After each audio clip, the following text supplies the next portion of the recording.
Now, here's that real solid man of rock and roll, Little Richard. Elvis is often called the king of rock and roll, and like for many others, he was my first introduction into the joys of 50s rock and roll, but he just never quite caught my imagination. His charisma and performances were impressive, don't get me wrong, but his music just never really moved me.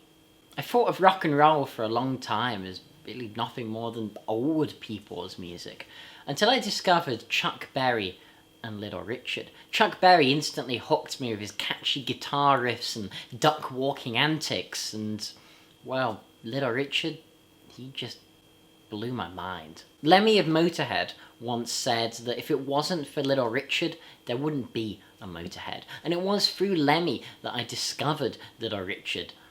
But with a discography as long and varying in quality, quite frankly, as Little Richard's, it can be a bit intimidating to really know where to start. But luckily with Little Richard, it's actually surprisingly easy. The only album you really need, the only essential Little Richard album, is his debut record. Released in March 1957, here's Little Richard. Well, long tall Sally, she built a species guy, everything that Uncle John need, oh baby, yeah, baby, woo, baby, having me some fun tonight, yeah. So to honour the passing of this legendary musician, let's talk about one of the most explosive, transformative and brilliant debut records in rock history. For a little background, Little Richard started singing from a really young age, often in gospel choirs, though he was often told that he sung that bit too loudly. And it wasn't until he was discovered by the legendary musician Sister Rosetta Tharpe, the brilliant proto-rock and roll gospel singer and SG slinging guitarist, that he really started to become a singer. Oh Lord, but no crying out, my friends, the angel's got the key and you can't get in. He got signed to Specialty Records, and the head r.i.p was looking really for more of a B.B. King kind of figure, a singing guitarist who could play the blues, but instead he ended up with the manic piano playing of Little Richard. Before this album came out in 1957, Little Richard had already had 6 US top 40 hits in 1956, and bizarrely enough, this would be his only album to crack the US top 20, despite his fame and importance in music. What Little Richard really became known for in this era was his live performances. The man was just a born showman and performer. He would stand there pounding away at the piano, screaming and hollering out his words.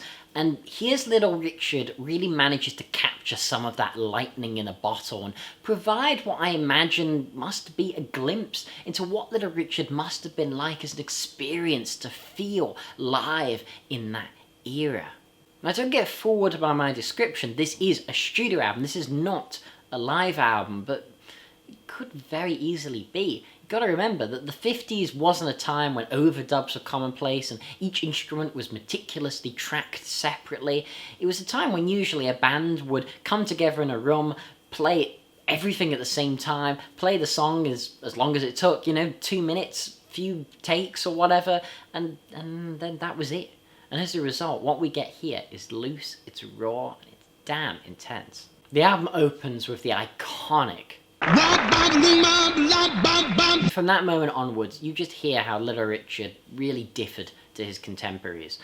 You could say that maybe Fats Domino was the better pianist, and you could say that maybe Buddy Holly was the better songwriter, but no one comes close in terms of performance or vocal power to Little Richard.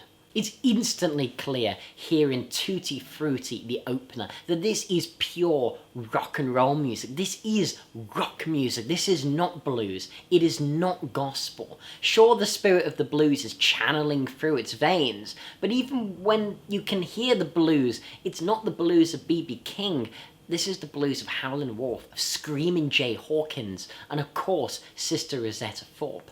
It's loud, it's abrasive, it just makes a scene and a statement, and especially considering the context of the period. It's even more startling to think that this album came out in, well, an America that was segregated by race. When Little Richard would perform his songs live to audiences, they were split in half, white and black, completely separate, but still feeling the same music. And while most of the songs here are about sex or dancing, there is a political element just in these songs' very existence, their very nature. Little Richard was a black man who was going to defy what was expected of him by white society. He was going to express himself fully as an effeminate black man, and if you couldn't deal with it, then tough. Because at the end of the day, he had the youth on his side. He had the next generation, and they were dancing whether they were white or black. I just wish I had the vocabulary to really put into words just how exhilarating this record is. Whether it's Ready Teddy with its chorus, I'm ready, ready to rock and roll, you just can't hear this song and not want to dance. It's impossible not to imagine yourself in a 1950s ballroom, moving and grooving to the staccato piano, which he just attacks with this constant barrage of steady, even eighth notes. And the barrage of eighth notes is so important here because it differed so greatly to his contemporaries and even the rest of the band he's playing with. His drummer, L. Palmer, is playing for what was at the time the standard beat, a swing beat. But Little Richard refuses to conform to that. He's pummeling down these even, straight eighth notes. And if you're not sure what that sounds like, imagine the kind of rhythm of an AC/DC record. Little Richard's imposing that on top of swing drums. It's quite the effect. And it's what really makes this rock music rather than just rhythm and blues or blues music. What also jumps out at you is his voice. You can hear it crack and strain throughout the record as he just screams his lungs out. Take Long Tall Sally, perhaps most famously covered by the Beatles, but as much as I love the Beatles version and Paul's Little Richard impression, it is an impression, and it is a pale imitation of the original. Little Richard's voice has a power, a gravitas that few performers ever have had. Even if sometimes the production tries to work against him, it still can't hold back that voice. On Jenny Jenny, you can hear the mic distorting, unable to cope with how loud his voice is going, but this just only adds a harsher rock tone to the song. It makes him sound closer to Greg Lake in 21st Century Schizoid Man than it does to Elvis and his sometimes country croons. It's just magnificent. What Little Richard reminds us with this record is that music was made to move people. And this idea that good music needs to move people has different connotations nowadays to that it did in the 1950s. If I say that a record moved me, you're going to think that it had an emotional impact on me. And I think sometimes we can get a little bit carried away, myself included, by the notion that for music to be great, it needs to convey some deep, nuanced, philosophically rich emotion, but that's just not true. Little Richard moves you. He doesn't move you mentally, but he does move you physically.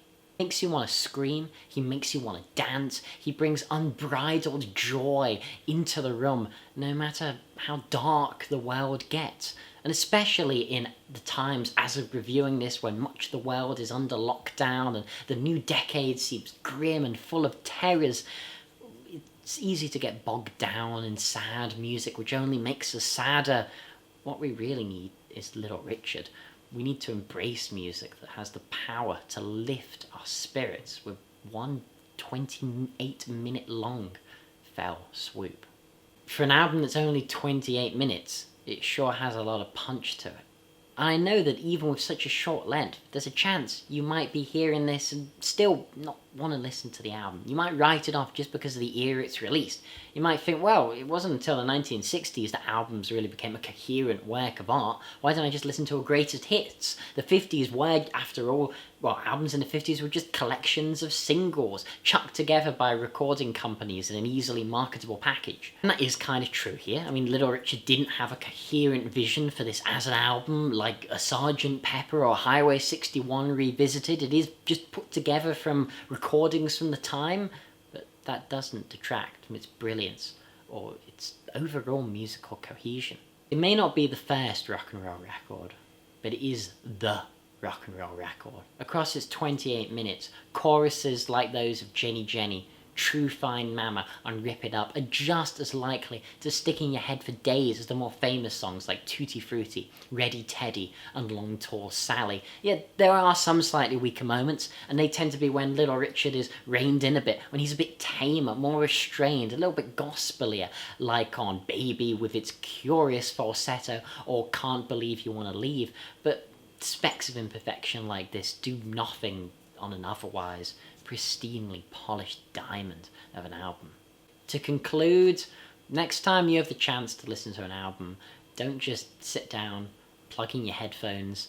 Instead, put on Here's Little Richard and put it on some speakers, as loud as you can in the room. Stand up and let the music move you. Rest in peace, Little Richard. Truly, truly a legend. This has been TheAIbumMan. Thanks for watching. Comment, rate, subscribe, and even more appropriately this time, long live rock and roll.